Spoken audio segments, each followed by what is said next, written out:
The lady looks through my transcript. She's like, why were you out of status? I just remember it was like, everything falling apart. And she was like, well, I can't give you a visa at this time. Boom, stamped it. MI is a legendary hip-hop artist, but long before the fame, his goal was simply the American dream. 2.5 kids, an SUV, a Ford truck. Suburbs. And suburbs. Instead, after losing his college scholarships in Michigan, he was forced back to Nigeria, completely derailed. Now my classmates are starting to graduate. They're starting to get jobs, and I'm back home in Nigeria. I went and got a job at a place called AfriOne in Jos, and I remember my first salary was 9,000 Naira a month. From living on a friend's couch in the US to earning barely enough to cover transport in Jos, MI had to completely rebuild his identity. So out of my 15K, his studio session at the time was like 6K. I told myself I was going to make myself useful in whatever way I could. In this episode of Growth Through Failure, MI breaks down how a devastating academic crash birthed one of Africa's greatest music careers, and why serving your ecosystem without expecting anything in return is the ultimate cheat code to success. Wherever you are, you're in an ecosystem, right? As long as there are humans around you. And the thing is, give without thinking what you can get, and all of a sudden the ecosystem will become an oasis for you. So we roll again. Yeah, so growth through failure. Exactly. So those who didn't know, we had a bit of a technical issue. Yeah. MI was yarning, and then we never got any of it. Yeah. So we're starting again. You're living what you preach, man. So we're going back to it, Yeah. back to the zone.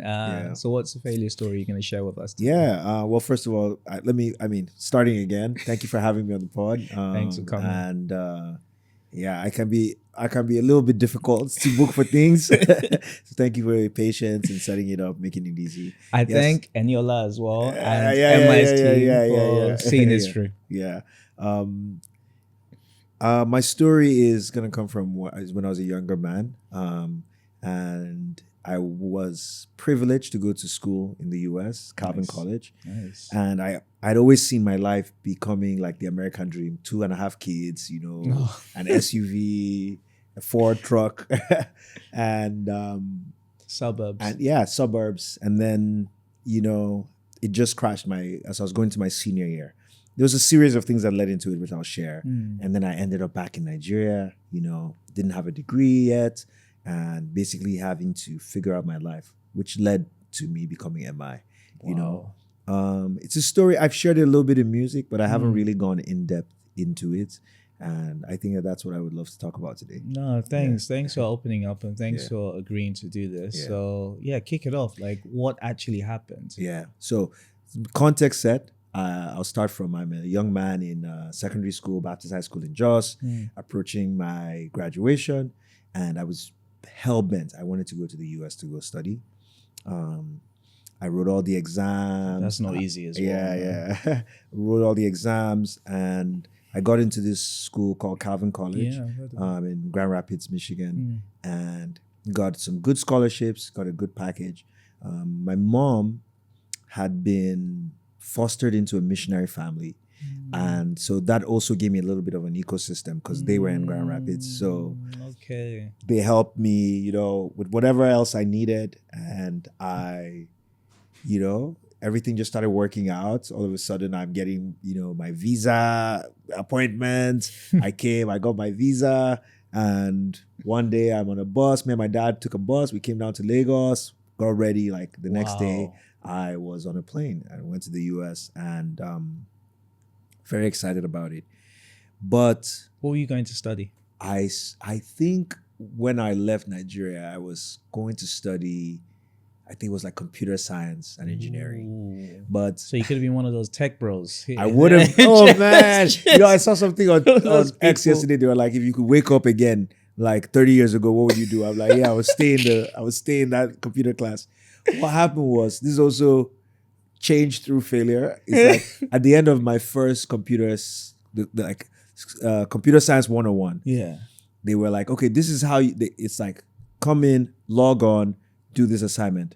At the end of the class, I still hadn't figured out how to log into my profile. So I eventually sort of settled into like a business major. Okay. And I think by the time I was ending, I wanted to add philosophy as a minor because I just took to it naturally. I love arguing. I love thinking through, like, I love thinking through like logical arguments of things.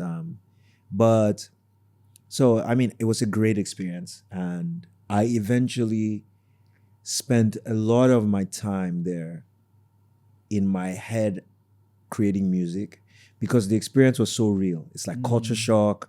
And then immediately I needed to get a job. I needed to like survive. You know how it is in the West. And expensive as hell. Exchange rate is just going downhill. And then at the end of my sophomore year, the Nigerian cohort of us that were there, I hope I don't get in trouble for saying this for a lot of guys that were there, but the Nigerian cohort that were there. So the accusation is that a lot of people would get their school fees and not pay. So we became known, the Nigerian cohorts, we became known in the school. Like there was a narrative that a lot of us were owing school fees. So the school became a little more restrictive on that. So they wouldn't let you register, at the big start of the year. So I now, and, my parents, they were not able to be my foundation of going to school. I had to rely on scholarships. So I started not doing really well in school, balancing not well enough to keep those scholarships that would not have me pay. Yeah. I'm trying to work, every summer I'm doing working 16 hours a day, trying to still have America now, you know what I mean? I want to enjoy my life. I'm trying to figure out, trying to really do well in this thing, but I really am developing in the arts, but there was not a music program there and I wasn't in the music program. So yeah, it was just a lot. I think when I look back at it, by my freshman year ending, I was depressed, but I just didn't know what it was at the time, And so it ended up, I think 3.5 years in, the school was like, okay, you owe a lot of money. I think I'd gotten out of status once, where there was one semester where I wasn't in school on time. So they were like, okay, you need to go back to Nigeria and you need to get your visa redone. And then you can come back and, hey, we're going to help you with all these scholarships. So I sat down. Before then, I was telling myself, there is no way I'm going to go back to Nigeria. No matter what, I'm not going back. I've made it out. I'm in America. And then somehow, the way the Most High does his things, all of a sudden, everything organized itself in a way where it was like, oh, I can actually go back. I can actually go reapply and come back and have all these scholarships waiting, and the school is sort of on my side. And there's still a little bit of more context. Maybe I'll add it. Yeah, because questions. The thing is, they've said you can go back. Yeah. Get all the stuff together and come, but then you didn't go back. Exactly. So I come to Nigeria. Land is exciting. I'm back home. Speaking small phone, I have new jeans. Came back with my Sega Dreamcast at the time. But glad to be back home and, apply for my visa. Go there. The lady looks through my transcript. She's like, I don't understand why were you out of status? I just remember it was everything falling apart. And she was like, well, I can't give you a visa at this time. Boom, stamped it. Okay, it's all good. I didn't get my visa August. I'm going to skip this one semester. Christmas, I'll be back.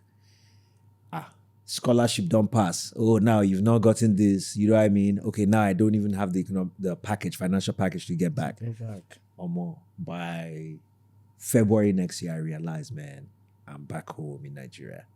I'm back home. So, so you said before that you were feeling, you were depressed. I guess the next question I was going to ask, what emotions are you feeling at this time? You now know it's not going to happen. What are you thinking? Man, even before I talk about my emotional and mental state, I'll say it was real. And a lot of my support system. So my dad was a pastor of a church called Plateau Church. Nice. And that was my community in Jos. But a lot of people were like, but what really happened? what really happened? You can't just say that, you know. And so I try to be optimistic. I think one of the things that God has given me is He's given me sort of like an upbeat perspective. You know, I think my screensaver of life has the sun out, you know, in it. But at the same time, like everyone else is moving on in back, you know, my classmates are starting to graduate. You know, they're starting to get jobs, and I'm back home in Nigeria. And so I did have a period where I had to steel myself mentally and be like, okay, what can I do? And I was like, I'm going to go get a job. So there was an internet cafe in Jos at the time. This is early stage now. Internet cafes are opening up. So I went and got a job at a place called AfriOne in Jos. And I remember my first salary was 9,000 Naira a month. I laugh when I think about it now. The exchange rate was a little better. Yeah, it was better there. But still, 9K was like, you know what I mean? I think I would spend like 4K going back and forth every day to work. And then I had like 5K left. You know what I mean? And my first job was like help people log on to the internet. Of course, now I've been in the States, so I had my email address. You know, I was using MSN Messenger at the time. You know, so I knew a little bit about. I was qualified for the job, and yeah, I started working, and then started building together like a little. I had friends, but a lot of my community was still back in the States. So I'm trying to like, you know, build a new community of friends. And coincidentally, at the same time, there's these two twin brothers who went to a different school in Jos, and their music is starting to blow up at a very like local but big level called P Square, Peter and Paul, you know? So there was a little bit of like excitement around music, you know, in Jos at the time. Now, let me take you guys had a bit of an ecosystem going on there as well. Exactly. So I'll take you back to when I was in the US, right? So when I was in the US, there was just so much going on. Honestly, I arrived, I'm trying to figure out, like, I didn't really, you know, in Nigeria, they give you get your JAMB score, and then you go to the school, then they give you're going to study. In fact, you're going to study whatever. So when I got there, you know, you're supposed to like go take counseling classes, go talk and figure out what your major is going to be. I was in the wrong major. And then you know how it is in the US. Once you're behind, it becomes a little bit of a struggle to get back on. And so through that time, my mind was like, how I would like ease the pressure was like I would go into these like little music rooms and I would just write music the whole time, and I would listen to music. So I became like completely obsessed with music. There used to be these CDs, CD packages. I don't know if you remember, like on magazines where it's like buy one, get 12 free. So I had these huge CD books that I came back with. I listened to everything, not realizing that I'm basically in the US getting a preparation for what was going to become my career. You're upskilling. Yeah, exactly. So now I'm back in Nigeria, and my younger brother, Jesse, he was part of like a church group. Sorry, I wanted to sing one of those. I remember myself in NYC in Abuja. Today. Yeah. No, that song, oh my God. It was wild, man. I loved it so much. Yeah. So he had a little bit of like a music community, and I had another guy that I went to school with. His name is E. Kelly. He's also like a producer that he works with Mr. Easy. Okay. And so we had a little bit of a small community, and we're like, okay, we're gonna start doing music in Jos. There was a lot of church communities, so there were concerts all the time. And after a while, I thought we had like 5-6 people. So I was like, okay, we're gonna come together. We're gonna create a label called Loopy. And with nothing, man, we just started. Out of my, I think by now it was 15,000 Naira. So out of my 15K, I think after my like 3 months, what do you call it? period when you start working before you're confirmed. I got bumped up. Yeah, but after my probation, I got bumped up to 15K. So I think a studio session at the time was like maybe like 6K for 4 hours or 8 hours or something like that. So we would just meet at the studio behind the office. It was a studio called Skynet, where P Square were actually recording their album, the Do Me album that ended up blowing up later. And we would go there and just start recording music. And I told myself I was going to make myself useful in whatever way I could. So even when we started this loopy, I actually didn't think I was going to be an artist. I sort of saw myself as like the manager of like talented artists, and I was going to help everybody get on. My brother was going to be, a star. Other people were going to be a star. It's I'm going to interject there. So basically what's happened is the failure was what happened. The setback was what happened in terms of the scholarship stuff. Everything just goes collapses. They say you should go back. You'll be able to come. That doesn't happen. Meanwhile, when you're back there in the US, prior to all of this stuff, you're already upskilling because you weren't thinking about it. You were just going into music, right? You're really feeling it. That's a way to soothe myself through like not knowing that you're building reps for yourself. Exactly. And then you now find yourself back home. You're in Jos. There happens to be a kind of an ecosystem already. Exactly. You find a job, but you're just still like you're meeting with people. There's a collective. Yeah. So I guess the question is, there isn't a specific strategy per se. It's just like you're just like it's almost like as if like something's just happening. Yeah. Yeah. Like what would you say? Yeah. No. You're right about that. Like I think the strategy was just mindset. It's like so while I was in the US, like every semester was survival. Like getting into school, like I would like, okay, maybe they would be like, okay, you need to pay $3,000.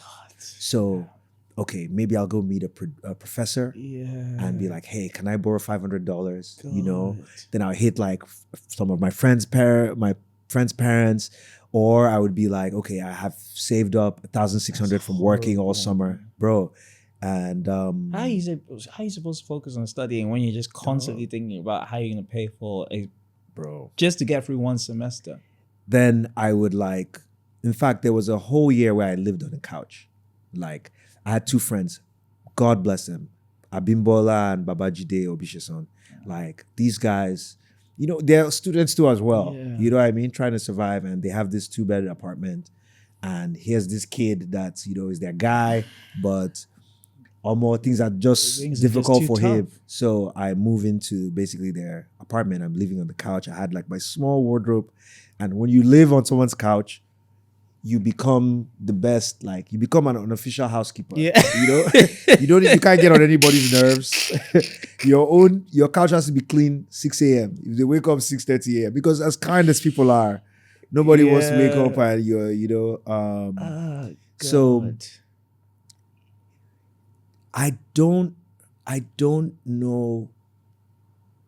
I mean, as you're asking, I'm trying to think about what it was. Maybe it's just like coming up with my parents, and seeing them like make it through their own journey of like surviving as, lower middle class family in Jos.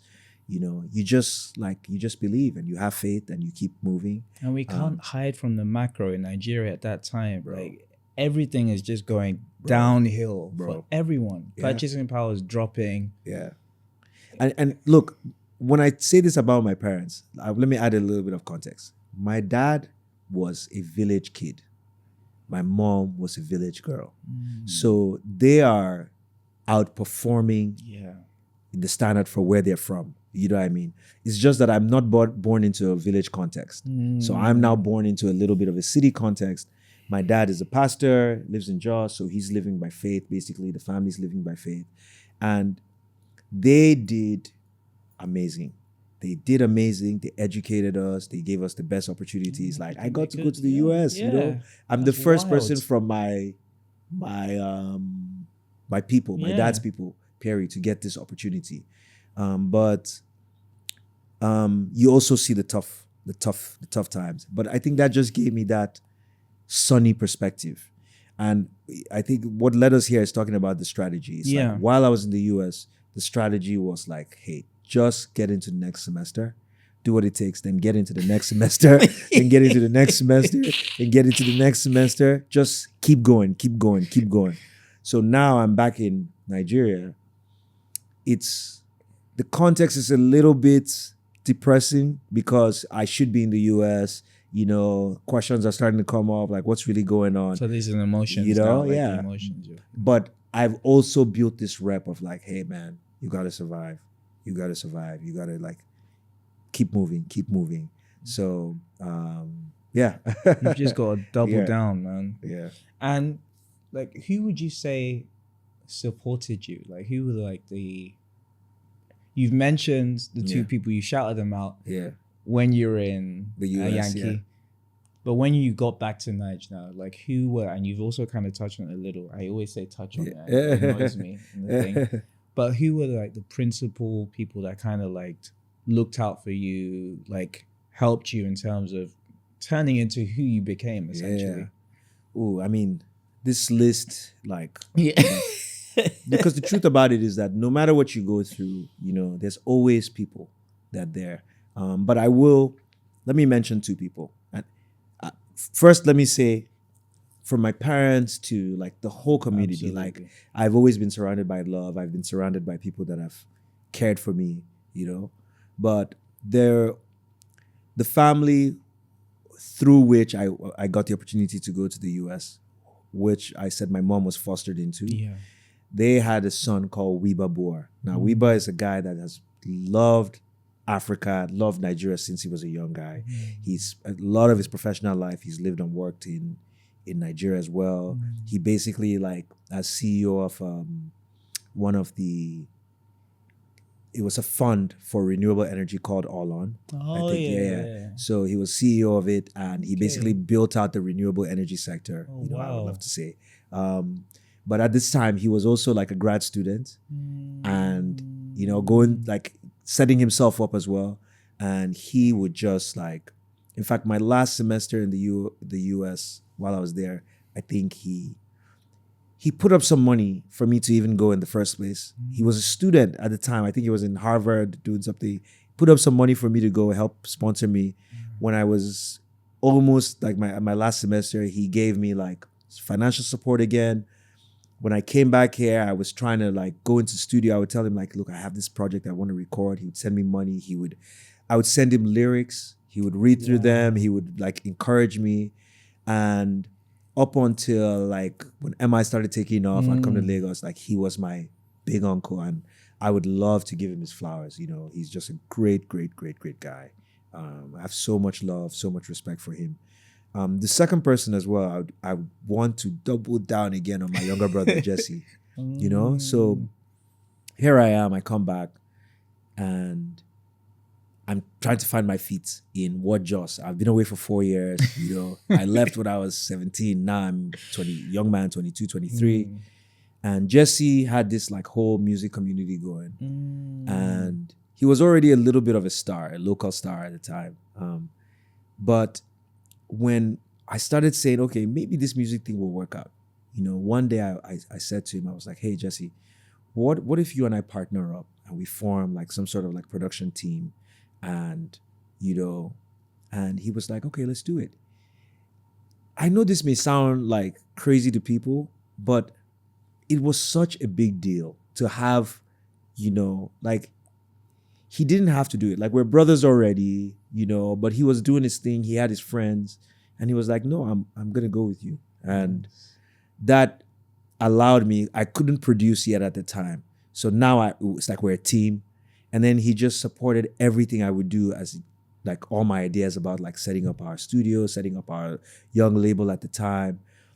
He was basically the draw for us to start making money. You know, we would get paid 2,000 Naira a day for production. And he would do the production and we would split it. And just having him, I still, you know, one of my most enduring memories is the conversation of me and him walking down, you know, from a studio called First Wave, walking down to British America that day. People that are from Jos will know what I'm talking about. And having this conversation and him being like, brother, I'm with you. And that changed my life. That moment changed my life, you know? And but there's so many other people. There's this guy called Bola Adebisi who had come back. He'd also been a music star in Jos, you know, sort of like our hometown hero. He'd gotten married. He'd moved to the States for a while, but he came back to Jos to set up a church. And he had like computers and studio equipment lying around. So one day he met me. Actually, he met Jesse, and Jesse told me about him. And so I go visit him, and he's like, look, I have the studio equipment. If you can put it together, you know, you can run the studio. So this happened as AfriOne was basically shutting down. I lost my job at AfriOne, and I was like, okay, we're going to start the studio from scratch. And that became where I recorded Safe. I recorded all these songs that became my first album like 2 years later. Yeah. You know, but all the other artists that were part of that, like it truly was like a community effort, you know, that got me from this moment of like arriving back in Nigeria and realizing like, oh, the life you thought you were going to have closed, you know, to becoming MI. Yeah. I mean, like that, you've answered the next question, which was how did that support contribute to your growth? Yeah, like you mentioned the people, and then for each person you specified how their support literally contributed for you to become who you are today. And the thing that I always seems to be coming up, there's a reason why I ask who are the people that contributed to your growth as a person. And it just always seems to come up that there's an ecosystem. Yeah. Whatever field or sector someone's in, there always seems to be an ecosystem behind that drives success for a lot of the people I've spoken to. Yeah. And we're not like singular cells. Like you need to be like, make sure you're communing with people, yarning with people, helping others as well. And it's almost like this karma thing as well. It just kind of, you give what you get. Yeah. And it seems like that's what happened with you. Bro, let me expand the nets a little bit. So I hope a lot of people that are watching this are like sort of conversant with the Nigerian sort of ecosystem, music ecosystem. So you can expand. Yeah, let's take this seed that you just planted about ecosystem, and I want to add something to say. The key thing about ecosystems, and for people that are going through a period of failure or whatever that are watching this, is about what you do in those moments and what you give to the ecosystem, not what you get. Right? So when I arrived, one of the first things I did was like, I was going to help another artist. So I'm building my own ecosystem, but I have this brother friend called Jeremiah Gang who ended up becoming the first big star from our, you know, he had this huge record, Abaga, back then. The first time like a gospel record went so huge mainstream. It was, I don't know if you remember the song. It's Ala Nabaka Zuchiata. It might have been, la la la la la. You guys remember that record? It was everywhere. And this is like independent artists in Jos. You know, he was the first Chocolate City artist. Oh, wow. And this is basically how Audu and the Chocolate City guys got established in the industry off of that record. Wow. Right? And so I was like, I'm going to manage him, you know? And so I would basically travel with him, you know, if I needed to hold his bag and support him, help him set up events. This is how I got connected to the community, where when I needed a place to stay in Lagos, through Jeremiah, I could come. Here's my brother, Jesse Jags, who is like, I'm going to support my brother, and he's giving of himself. He now is able to come in with me into Chocolate City. You know, Audu himself, who had finished university, was like, oh, let's invest in the nightlife there. So they built this thing called Chocolate City, which started as a nightclub type of event, ended up becoming like a collection of poets, which is where I, as a young artist back in Nigeria, you know, in fact, it's even crazier. In all my hustling, I started doing small gigs for this guy called Paul, who is Audu's partner. So I didn't know, Jeremiah has connected with Audu. Paul, I would do this poetry event, and just go up and he'd be like, oh, we're throwing an event. I need someone to help me organize. You know, a photographer. I would go run around and do it. And it's a story of just like giving. It's like, even when there's nothing, if there are people and they agree to support each other, that seed always sprouts and becomes something that people can benefit from. And the more I did, like when I would come to Lagos, because I had this small studio that Bola had allowed us to have, I'd be like, oh, you can come to Jos and record. So few Lagos artists, Mode 9 once came to Jos. It was such a big deal for us.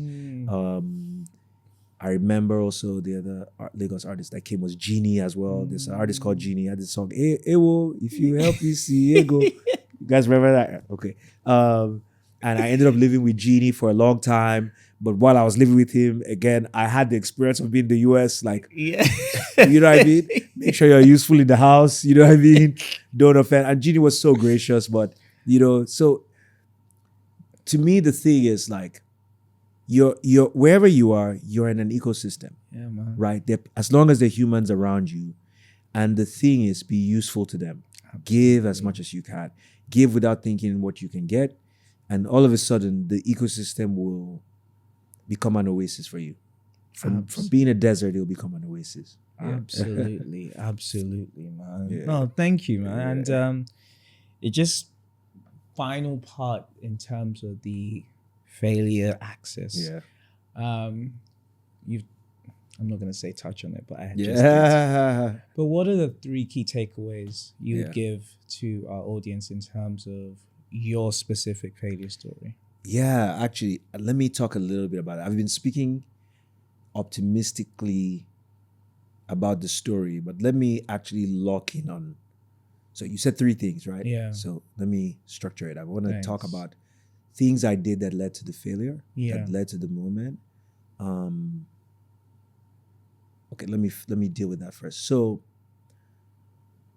you know, part of the reason why you give yourself grace as a young person, but I just didn't have the discipline structure in place, you know, to be successful. You know, I would procrastinate a lot. And once you procrastinate your first 2 weeks in school in the US, bam, that's it. You're behind and catching up, you know. I think it comes down to, it was just discipline, you know. So that's the first key. Yeah. One. I would say there was a lot of like hard lessons that I had to learn about that, you know. And I give myself a lot of grace too as well, because I feel like as a young person, sometimes you're in a context that's beyond you. And when I look back, I think there was a little bit of that. There's something larger going on. But if I'm to hold myself accountable, I would say discipline. The other thing was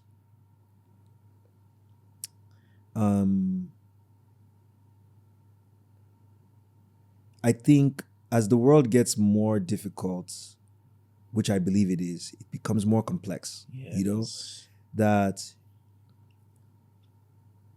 you have to want to be excellent, you know, to achieve great things. So as an artist, it's very easy for me to strive for excellence because it just feels natural to me. It feels fun when I'm working on it. But I think through secondary school, I'd sort of been just in the middle of the class. You know, I was very creative. I would, you know, do like these skits and dramas. Everybody loved me. I'd come and perform on Sundays. Like I was a superstar at the school, you know. You took that into an educational context and it didn't translate in the same way. And I realize now that as an African kid in that context, my mindset should have been like, I want to be top. So when I give young people advice now, I say to them, like, there's this whole Nigeria thing about like, you overdo, no oversabi, you know, that thing. And I'm like, actually, that's the right mindset. Like, you know, you go to like businesses and nobody wants to be the staff that's like excellent. Everybody's like dragging their feet a little bit. It's kind of cool to be middle of the pack, to be with the crowd. And actually, your mindset should be to be at the front of the line. You know, that's what your mindset should be. Yeah, I think those two things, and let me add a third one. Now, I think over the last year, I've had a lot of, and this may surprise people, a lot of reflection about like our spiritual or religious context and the rules that your parents tell you, you know. So let me use like the 10 Commandments, for example. Like, I would tell people like those things are viscerally true. And as a young person, try and like, you may not seem like the cool kid, you may not seem like that, but try and live as much as you can within those guidelines. Why? Because I believe that they are divine, and that there's a little bit of like lack of you're not going to understand why they're given. You're not going to be able to, but they are designed by a force that's higher than you. And so like in trying to have fun and trying to be, you know, trying to live the Western life a little bit as a Nigerian kid, I realize now if I could do it again, you know, it'd be like, no babes, no, it's like, I'm here. There's a whole community of people that didn't have this opportunity. I have ancestors, generations of people that have led up to me being able to go and sit in a classroom in Calvin College in Michigan. And I represent them. And in my values, in how I was brought up, like I'm actually not living my life. I'm living their collective life. It's something bigger than yourself. Yes. And so God's so kind to me. Like he's giving me a chance again to still use, you know, it's the point of the podcast is like, you are going to fail. Yeah. You are going to get it wrong. Like this last part is not about me saying like, no matter how you try, the failure is going to surprise you. It's going to come out of where you're not paying attention to. But I think if there's one thing, it's like the seed that has died can describe for the seed that's on its way there to say, here's what I've learned. And that's part of the process. It's for us to emerge with lessons that others can learn. Absolutely, man. So no, thank you very much. So we're going to hit your rapid fire questions. Okay, I'm ready for you. And then, so, and by the way, when I got, you know, you sent a little bit of a guide, but I didn't read any of these. So I'm answering. Nice. I'm answering like completely blind. That's great. Yeah. That's great. I'm happy you said that because I added a couple more. Yeah. I didn't. When I got a little bit of a context, I feel like conversations are that better when they're natural. Yeah. So the first one is, what's one book you'd recommend to people and why? I mean, look, I hate to be that guy, but I'm going to recommend the Bible. I think like most people that have the Bible as a text that they, you know, meaning that you're either Catholic, Protestant, Christian, you know, I think most of us don't read it. So, but it's such a powerful book. Absolutely. Yeah. I need to read mine more. The more I read it, the more I realize like it has everything in it. Everything. Like just the book of Proverbs. Like now as an entrepreneur, Proverbs, just the book of Proverbs. It's a whole mindset. Wisdom, like, look, I read like the Warren Buffetts, I read Peter Thiel's, I read like Hard Thing About How I'm there. Yuval, I read everything too as well. But to be honest, the older I get, the more I realize like King Solomon in like Ecclesiastes, he knows what he's talking about. Yeah. Like take every verse, think about what the context of this person and why he wrote it. Let it sit in your mind, and all of a sudden it gives you a mindset that allows you to approach things, you know. And so, you know, I don't mean to be that guy, you know, I'm not trying to be like, you know, I think that they call it Spiro or like, but that's the book. That's the book I remember my pastor was just like, I finished NYC and I went back to the UK just to visit family and my family church. Yeah. And I was telling my pastor, I had questions around faith, identity, all these things. And he was just like, at this stage of your life, please just read Ecclesiastes and Proverbs. Just read Bro, that. it's mindset. It's like, even the way the Proverbs opens, it's like, it says something like, for a young man to gain understanding and wisdom. It's like this grand, explanation of how to have a worldview for life. I try to wake up every morning and run. Wow. And I saw something. I was struggling with it early in January, and I'm in trouble with my wife about that. And the proverb says, like, a lazy man says to himself, there is a lion outside, and so poverty will overtake him. Like, what book will you read that will say something so profound? It's like, this guy's lying in bed in the morning, like, I can't go out till there's a lion. Wow. And it's like, and so poverty will come and overtake him. That's game, it's man. like, the book is amazing. It's an amazing book. Game. That's game. I mean, you probably said it. Yeah. What's a quote that you live by and why? Just so you can. What's a quote I live by? If any, you don't have to have one. I think my new album is called The Wolf, and it's an acronym for Two Humans Everywhere, THE. Whatever occurs, look forward. So I think that's it for me. Humans everywhere, whatever occurs, look forward. Yeah. The Wolf. That's really good, man. Album coming soon. My fans are gonna lose it because I promised them I was dropping last year. When they hear me say album coming soon, they would be like, in fact, some of them will unfollow me when they see me saying that. They're frustrated. I'm sorry, Wolf, guys. To humans everywhere, whatever occurs, look forward. I can't forget that. Actually, that's really good. I really like that. Who inspires you regularly? That's a good one.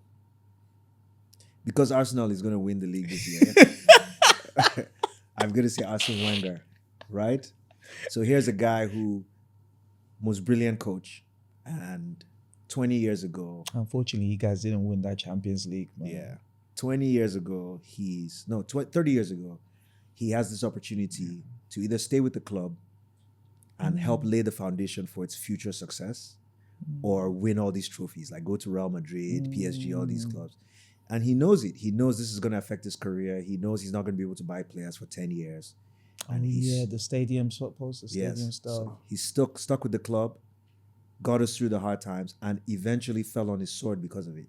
Like, the fans became disillusioned with him, and, almost in disgrace, he left. And it's like this proverb where they say, like, you plant trees that you will never see, So here is a living, like, this is someone that I really respected. It was really sad the way it ended. I'm a Man U fan. Yeah. I felt it was really, it got toxic and it got weird. And just like. But everything that Arsenal is right now is built on the foundation that he put down. And I think that's like such a big lesson for, when I say us as men, because we were both men here, but it's like, as leaders, political leaders, as fathers, as husbands, as, citizens, are we building things where we may not even get the credit, but others will come and be able to be successful on, because powerful. So Arsene Wenger, shout out to you. There's one human I would love to sit with and have a conversation with. Yeah, mine's Alex Ferguson, obviously. Boo! Sir Alex. What's one skill you believe every person should have? Skepticism. Skepticism. So skepticism, people think skepticism is to protect yourself from ideas, to be like, oh, no, I don't believe that. But skepticism is actually to interrogate different ideas, but to thoroughly interrogate them. It's not just to be like, oh, okay, yeah, that's weird, let me hear more. It's like, no, explain it. Critical thinking. Yeah, it's like, take me through it. Like, okay, but why would you You know, why would you say that? What's your evidence for it? You know, I hear them say a lot that the sign of a brilliant mind is someone that changes their mind quite a bit. You know, you want to be flexible as the world around you changes. So being skeptical, like understanding really what skepticism is, which is to accept new ideas with equal amounts of caution and curiosity. And you know what? That is very, very important, particularly with this day and age with social media. Exactly. And how people just imbibe so many different things. Exactly. Go into silos and just think this is the truth and not actually question what they're actually imbibing. And then it just leads to so much issues as we're seeing with this world right now. Yeah, you're so right. That's a really key. That's a really good one, bro. If you weren't in your current profession, what would you be doing? I like to tell people that I'll be playing defensive midfield for Arsenal. TMC. That laugh, man. That laugh. No. I think you got the height and build for it as well. You know what I mean? Makelele. Exactly, the Makelele position. But, yeah, I don't know. I don't know. Maybe something in like marketing. Something in marketing. I think it sort of like communication or marketing, something in that space, I think comes a little bit naturally to me. And community building, which that's a wide, there's a tech component to that. There is like, but I love people. I can bring groups together. I can inspire people. So something in that, I think would be, which I guess I'm doing now. It's like now I have a, tech startup, having to build community while being doing it for artists and stuff. So I guess maybe the football one would be my dreams, my Delulu visions of grandeur. And what's something you've learned about yourself in this past year?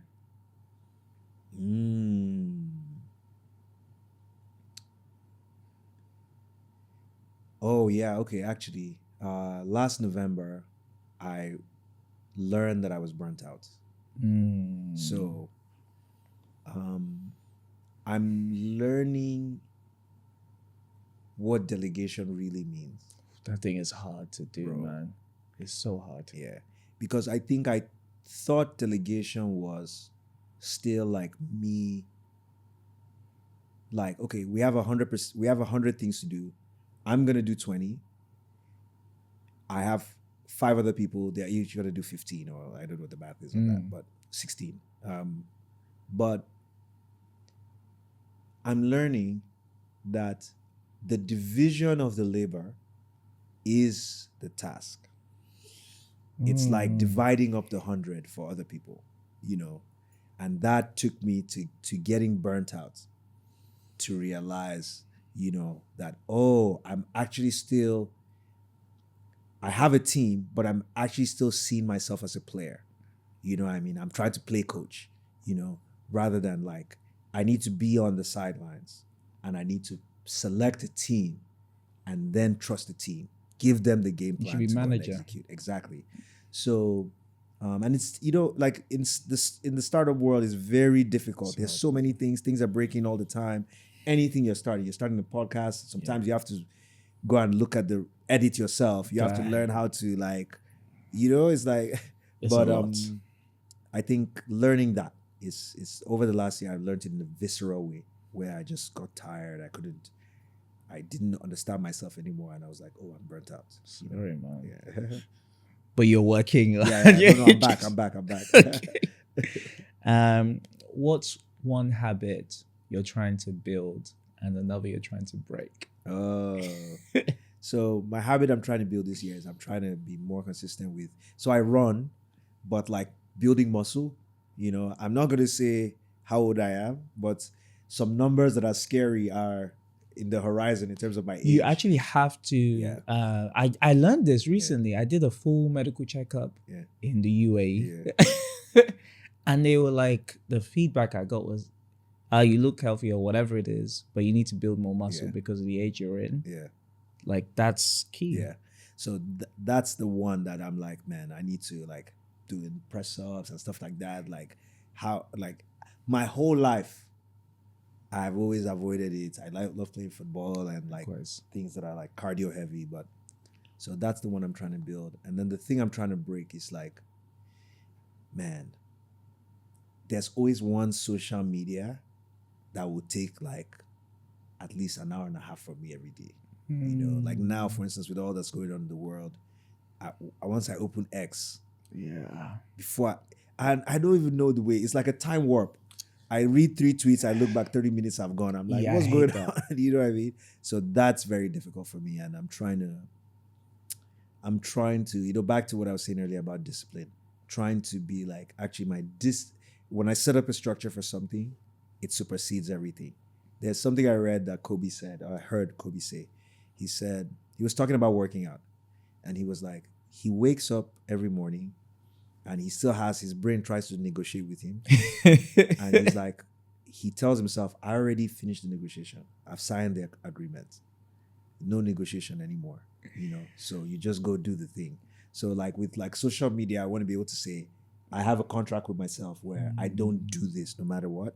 So that, you know, like even this morning, man, I woke up this morning, before I knew it, like 40 minutes, I'm just like, you know, so. That thing is dangerous, man. It's dangerous. But I always used to say that, like, if I wasn't doing this as part of my thing, one of my friends switches it off. Instagram, TikTok, everything, Monday to Friday. Wow. Then he's only on Saturday and Sunday. Like that. I'm just like, how the hell do you? So he would just message me on the Saturday, like, hey. I'm just like, what? Yeah, you're alive. He just switches it off. And he said that it's because he saw that, like, the way he was on Instagram and stuff, it just, I noticed it when I was in business school that when I went to undergrad, which is a long time ago, there was like a 15-year differential from undergrad and my MBA. I realized that my concentration, the way I would focus on reading something or like text they would give us, it would be like a long text. When I was in undergrad, I'll just breeze through the stuff, make my notes, keep it moving.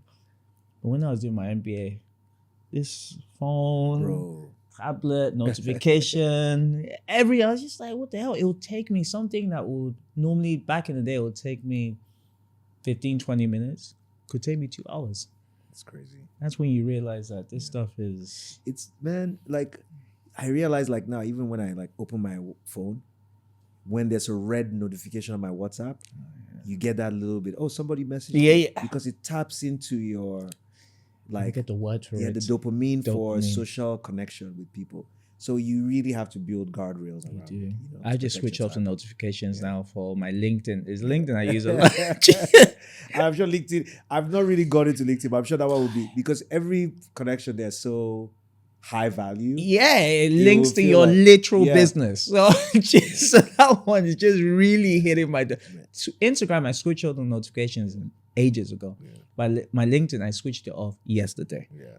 I was just like, I need to. If you could have dinner, you've mentioned it. If you could have dinner with anyone, dead or alive, who would it be? Okay, dead or alive? No, Wenger is alive. Let me say, dead or alive. Hey, I'll pick someone from this era. You know, at least from this time. You know what? I was a huge DMX fan. And I always thought that I would get to meet him. So this is just a random one out there. There's so many great people, but I would just love to see with Earl Simmons, and you know, his music really inspired me so much as a young man. Oh God, that was powerful, man. I used to play his songs before an exam. I forget which one it was. There was one particular one. I was just like, yes. Make me lose my mind. I think it was the DMX. That one. I'll just riff that. Like, I'll play like 6 in a row or something, and I'll go and sit in the exam. Just DMX. Man. His lyrics. He spoke from here. Wow. He spoke from here. Rest in peace. Rest in peace, man. Ronaldo or Messi? Everybody knows the answer to this question now. No. Yeah, of course. Every human being knows the answer to this question. What's your answer? Messi, of course. Yeah, mine's Ronaldo, man. Bro, Yeah, you're yeah. wrong. You're wrong Look, about this. Messi, you're gonna say natural talent, all that kind of good stuff. He had a system. Remember, we talked about systems as well, right? He had an ecosystem ready-made for him, and he thrived in it. Fantastic. Ronaldo didn't have that. Actually, as I'm talking now, I was saying Messi right at the end. Why? The only time I said, okay, Messi was after that World Cup. That was when it was just like, for me, it was always Ronaldo. But then after that World Cup, to do that against Mbappe and all those French guys, to do that at 30, whatever he was, that's when I was about done. Okay, let me just say, sorry, Messi, just about. Yeah. You see how I listen to you? So that I can make my own counter argument. I'm just going to say 2 points. So point number 1 is that Messi is second highest goal scorer in history behind Ronaldo. Yeah. But he's the highest assist of all time. So you're saying total goals in this list will be higher. It's just the idea that he's been the most creative player ever and he's second in goals. That's wild. That's insane. It's like he's literally like Ronaldo and Ozil in one player. God. Right? The second thing is that people keep talking about Messi when they refer to Ronaldo. They talk about like natural talent and all these things. But actually, Ronaldo is the naturally talented guy. He's tall, he's fast, he can jump. He has everything that you need the to be a physical footballer. tools. He has everything. So you talk about system, like he played for the greatest clubs. Like before Messi's era at Barcelona, it's been Real Madrid and it's been Real Madrid since then. Real Madrid is the system in Spanish team. When Ronaldo got to Madrid, that team, what are you talking about? This is Galactico era. It was madness, man. Before then, he came into a Manchester United team that Ferguson is like the greatest coach of all time. Then he goes to Juventus. You know what I mean? He's always like all the things people, this is why I talk about being skeptical. All the things people talk about when they talk about Messi, they're actually referring to Ronaldo. They're actually referring to Messi. Messi is the guy who had to overcome a physical challenge. He's the guy who has always played against bigger players. You know, he's never really had the speed of Ronaldo. You know, he's had to like adapt to so many different contexts. You know what I mean? And everywhere he's gone, amazing, you know what I mean? So to me, it's so clear. Messi over Ronaldo. Shout out to Ronaldo. To me, Ronaldo is like number 6 all time. 6.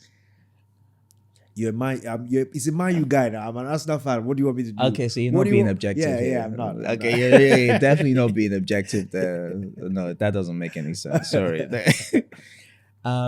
If you had to listen to one artist for the rest of your life and you can't pick yourself, wow, who would it be? Yeah, I definitely wouldn't be. And why? Nigerian restaurants have made me no longer a fan of MI. Because as soon as I go and sit down, I'm trying to have dinner with my wife. I would like to go somewhere to a bar. Just want to try to get a drink. So in the background, our team are laughing. One night. I'm like, oh gosh, not again. I'm tired, guys. Every car, we rent SUVs for like events and stuff like that. The guy's like happy as soon as he sees me. He's downloaded all my music the day before. You know, every long trip, I'm like, guys, man, I'm tired of listening to MI's music. Please, anything but. That's great context. But oh God. Yeah, I'd already spoken about DMX, so I won't use him. He's one. I guess in the present context today, he's not. I want to pick another rapper, but in the present context today, he's done so many things where he shouldn't. He's sort of diminished his greatness. But I would say Kanye West has given us such a robust, rich catalog of ridiculous music, right? It's like in his catalog you have everything: love songs, heartbreak songs. And just think of all the people he worked with as well. Like back in the day when I was in school, I really loved Common. Yeah. he did like Common's like B album, like which is a classic album. The classic. Yeah. Oh God, just I saw something the other day. Is like Jada Kiss versus Common, who's a greater rapper. Oh. And I went through it, and I was like, it has to be Common. It's Common, man. Hands down. That guy was absurd. Yeah. So he did Common. He did like that whole Philly outfit, Slum Village. He worked with them. He worked with everybody. Think about having that community in your story at the same time having Jay-Z and Rihanna. Then he had story, at the same time having like Brandy and like all the way to like Nicki Minaj, Rick Ross, Big Sean, like Drake like, as well. On, man. He's Lil Wayne, everything. Yeah. No, that's a great answer. Yeah. I think I'll probably do. Yeah. It was absurd. Goodness. I guess this is a penultimate question. Yeah. Name one musician you'd like to collaborate with on a song. Ooh, that's a good one. Let me put it out there in the air. Now as I'm getting older, I think it's more about like meaning and legacy. Yeah. So based on the context of this conversation, when I was in my lowest moments in the US, I always said the music saved my life. And I walked into a room one day and I heard a voice, a Canadian singer. Her name is Sarah McLachlan. Oh, yes. Oh, wow. Man. And her music, her writing, her melodies, like she's up there. Like I could have, when you asked me the question about that I answered with Kanye, or even the DMX question, it could have been Sarah McLachlan. Wow. So she is someone putting it out in the universe, that I would love to work with, collaborate with. That's a deep one. That's from the bag, right out the bag. Yeah. And then the final one, what does success mean to you? Wow. You have to really think about that one. Wow. Yeah. What does success mean to me? Wow. Yeah. Wow. Now take your time on that one, because that one you have to process. It's a deep question. After all of this stuff, when you're young, you're like, all right, but the older you get, you're like,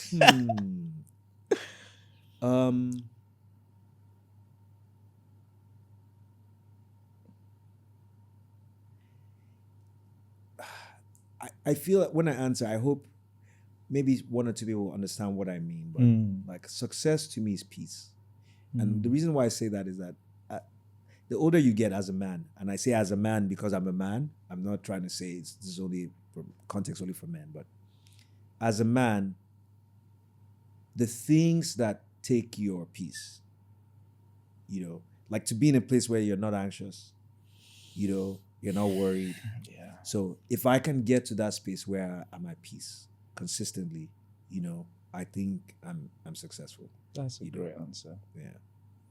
There's so many distractions, so many things to do. It's just, bro, so many. Like we live in a constant state of like managing. Yeah. It's like you're married. It's like, what I mean? You're thinking about since we sat down. Yeah. We've talked about the context of everything.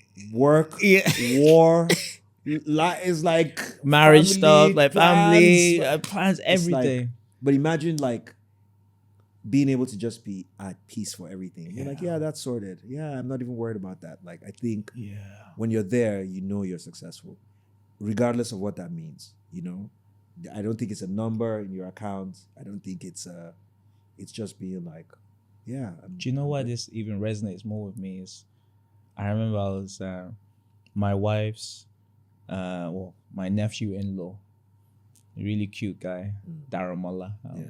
Shout out to him.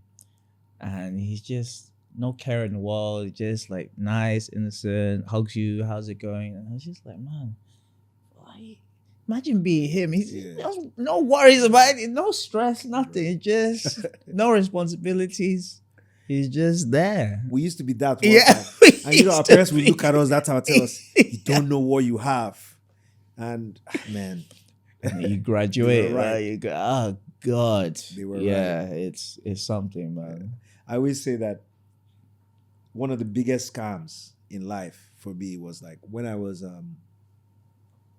in like junior primary school or primary school, they'll be like, don't worry, one day you'll be a big boy. Yeah.